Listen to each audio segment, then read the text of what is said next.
Hello everyone, it's a very dry day and I'm back at the Worth Valley Railway again, and I'm at the most photographed station on the railway, probably most photographed part of it.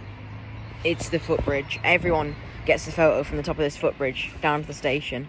Very cliched, but I'm going to do it anyway. See what's running today. It's probably going to be 41241, maybe 75 or 78. Yeah, nothing really special, I don't think.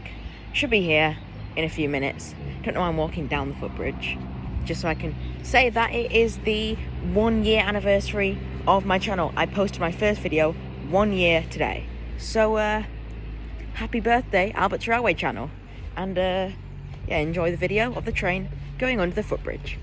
There's a steam, and oh, it's 85 today. Taffrail class 85. Well, okay, still less common than 7578 or 48, 4241, so yeah, that's okay.